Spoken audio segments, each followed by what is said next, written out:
Hi, I'm Dave Enzer, and I'm one of the founders of AAAR, and it's my pleasure today to interview Dr. Susanne Hering, president of Aerosol Dynamics. Susanne. Well, thank you, Dave. I've uh, I've actually known Dave for a long time, uh, back to when I was a postdoc at Caltech, and my I've run Aerosol Dynamics since 1991. First area I'd like to discuss is how did you get started in aerosols?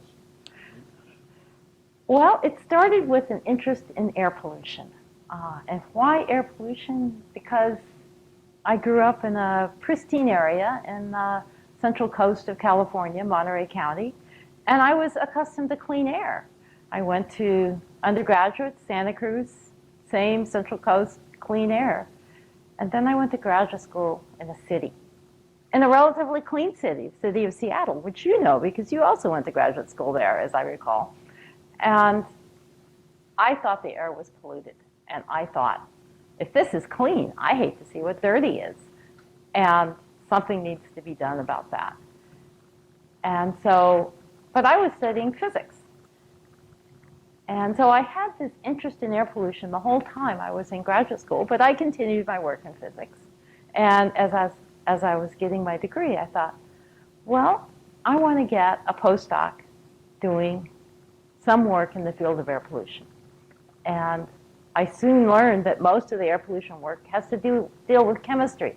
I didn't know any chemistry, but I spoke with Robert Charlson at the university, and he introduced me to the world of aerosol, atmospheric aerosols, and told me, you should go get a postdoctoral fellowship with Sheldon Friedlander at Caltech. And he helped make that possible. And so I went into aerosols because it was the only field in air pollution that needed physics as opposed to chemistry. Well, and I think also I'd comment that Bob Charlson introduced me to aerosols as well. So we have something in common. But the another thing you mentioned is that you started your own company. And why did you start your company? It's been very successful over the years, and it's very well known in the field. Well, perhaps because I was foolish, perhaps because I had a vision of wanting to develop aerosol instruments. I felt that the whole aerosol measurement field was a backwater. There was this problem that the big players weren't interested because there were no regulations regarding the chemistry of particles, except for lead. But basically, it wasn't there. They didn't care what the size of particles were. They just cared about the amount of mass you got on this 8 by 10 filter that was averaged over 24 hours once every 6th day. And the big advance was to put a PM10 precut on it. So there was just nothing there. And,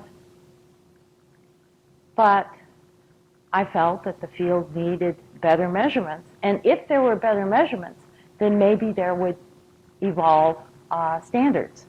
That it was a catch-22. There was no standard because there was no measurement technique, and there were no measurement techniques because there was no standard.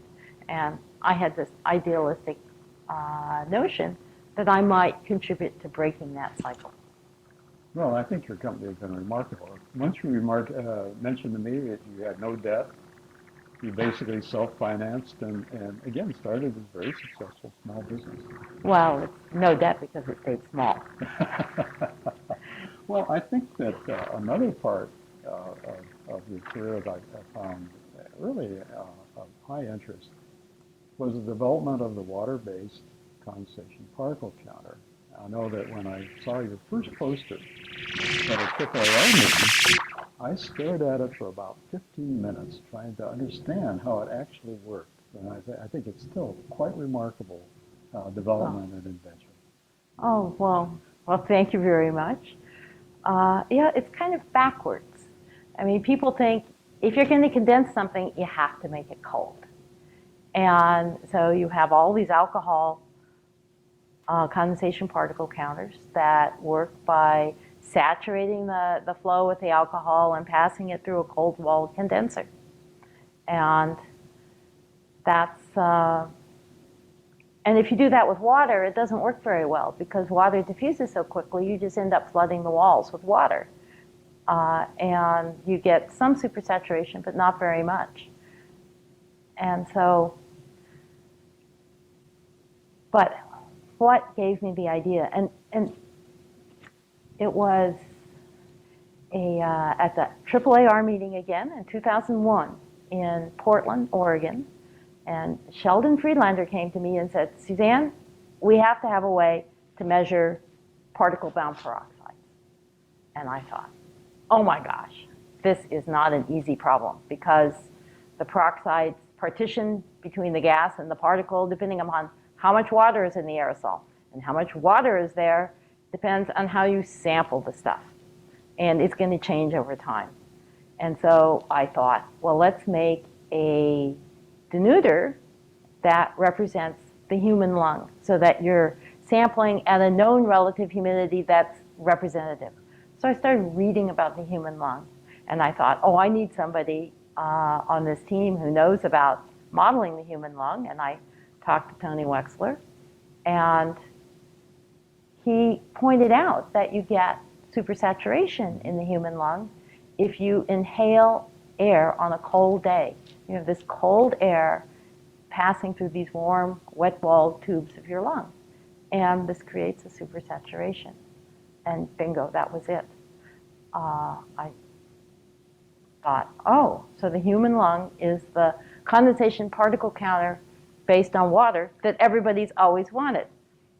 Well, I put down the phone after talking to Tony, and I literally ran across the office. And I asked Mark Stolzenberg if he would put this concept into his CPC model. Did it really work?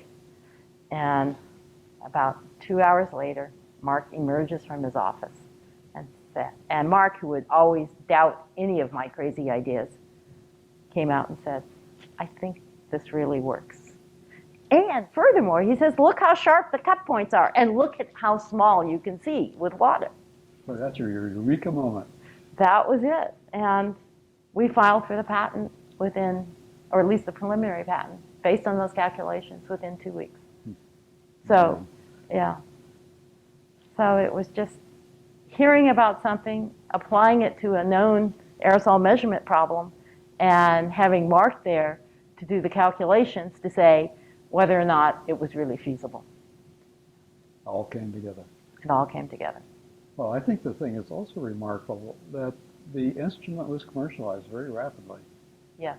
I think that's a story in itself, how you were able to move very quickly from discovery to a fielded instrument.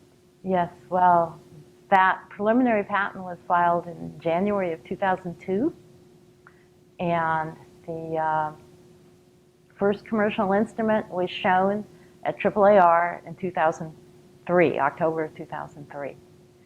And it happened because we just immediately sought a licensee, and they were these people forming a new company. They needed an instrument. I actually went to Pat Cady, and she was talking about forming an aerosol instrumentation company, and this was in the end of January, and I said, oh, Pat, do I have the instrument for you? And then I had to correct myself and say, well, it's just alphaware. In other words, it's just an idea. We haven't done this yet, but we think it's going to work. And so so I kind of offered it to Pat as her instrument to start a company with. Well, she ended up not starting a company because she moved from Minneapolis to Colorado. But the company did start, and it was under the direction of Fred Quant, and Fred and his engineer, Derek Obereit, took our calculations, or I should say more correctly, Mark's calculations. And from those calculations, they built the very first condensation particle counter based on laminar flow with water. And that instrument is down in the history exhibit this week, along with the poster that you stared at in 2003. And But we had, in all fairness, we had actually also tested that the condensational growth worked. But we had done it applying the condensational growth as a collector rather than as a particle counter, because I knew how to do particle collection and I wasn't an optics person. So that's, but it was another young company, startup, and they built that instrument in 6 months.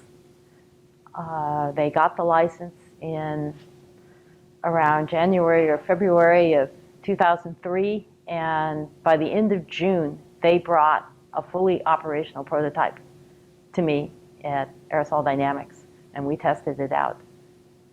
So yes, it was very fast. Well, and it was fun. I recall a story where there was a proof of concept where they're using a laser particle counter, and not a laser pointer. Derek did that. They, in all fairness, they said before they licensed this crazy idea, they took a cold flow through a warm wet wall tube and they stared at the output with a laser pointer. So they actually did that, and then they didn't confess it for a while because, but it was only fair. Well, I think also, Pat is still working with you. She is indeed. And you've started another company. That's correct. And tell us something about the other company. The application had been not the particle counting, but the particle collection.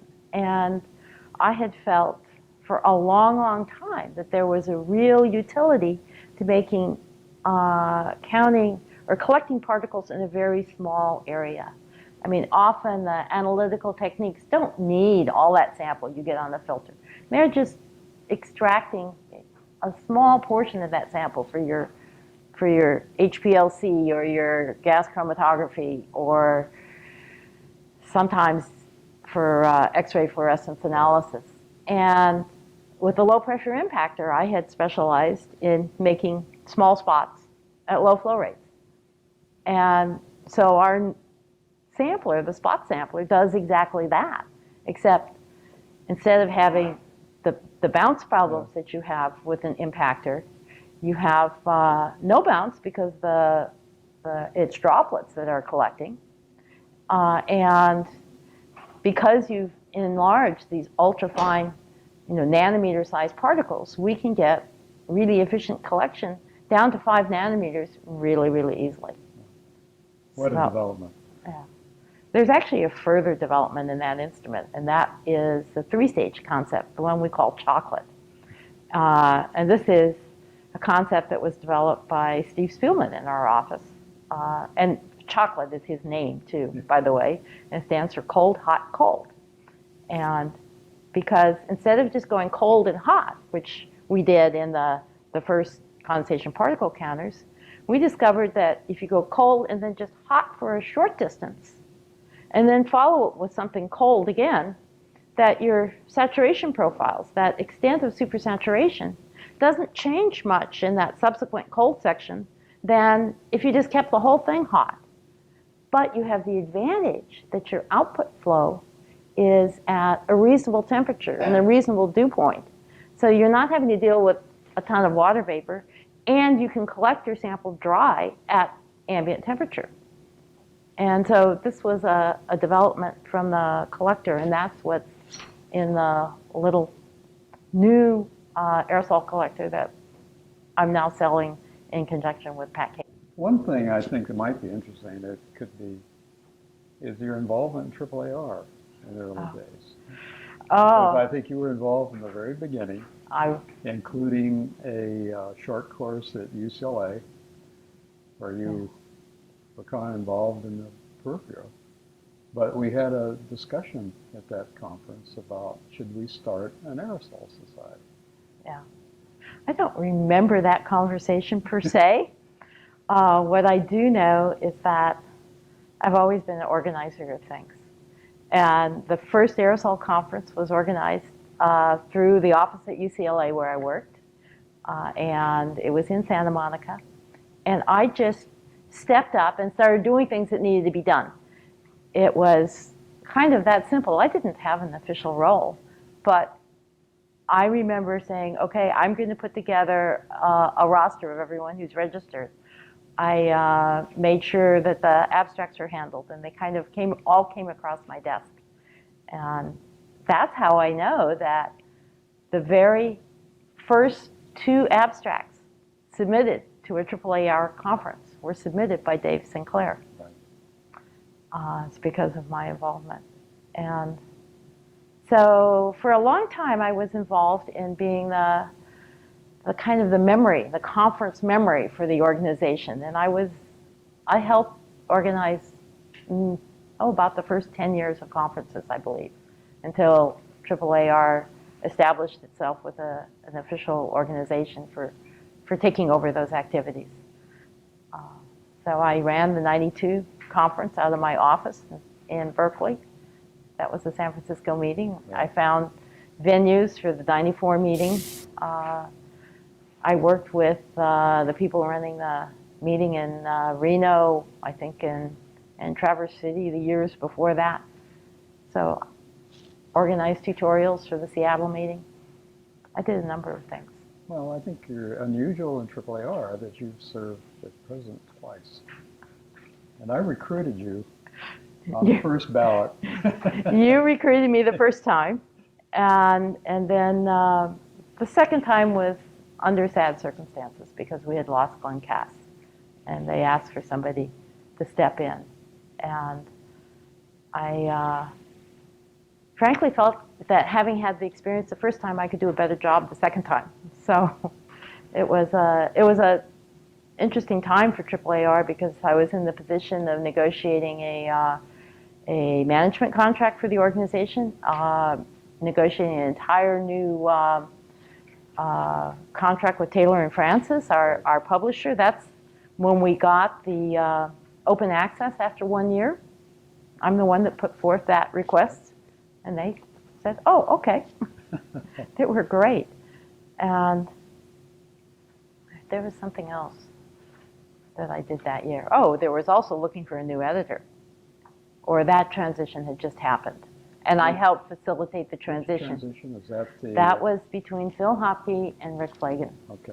And I just got the two of them to meet together and to help facilitate that transition. So, but they would have done it on their own. I don't know that they needed me. And maybe one other thing that's interesting, you might fit this in your comments somehow, but is in the 80s, I ran a lot of large field studies. And these were in the LA basin, and we compared measurement methods for particulate nitrate and nitric acid in the atmosphere. We compared measurement, in another study, we compared measurement methods for the acidity of fog. In a third study, we compared measurement methods for carbonaceous aerosols, because no one knew how to measure these things. Right. And as the project manager, I didn't have any control over how people were funded, but it was my job to put together the protocol and to get everyone to just agree to it. And people did. And we got some very interesting results. And I got to see firsthand all these instruments because I had to write up a description about each measurement method that was in the study. So I got this personal tour from all the scientists about what they're doing. And it was great. So I learned a lot just in running those field studies about the world of aerosol instrumentation. Yeah, one thing I've often wondered, and that you may be in a unique position to answer this. I mean, you grew up with AAAR, and you grew up with the air pollution particle field. Where do you see that things may be going? Have you thought about that? Well, I think the climate change issues are going to become more and more more and more important, and that involves knowing more about atmospheric particles. I think beyond that, there are going to be issues with particles, airborne particles from nanofabricated materials that could be a potential health issue that's being kind of ignored right now. And I think the third thing that will emerge but hasn't emerged as much as it should have because of a lack of a home is the indoor air quality problem. And that has been looked upon mostly as a gas phase problem, but it's also a particle problem. Right. And after all, people spend most of their time indoors.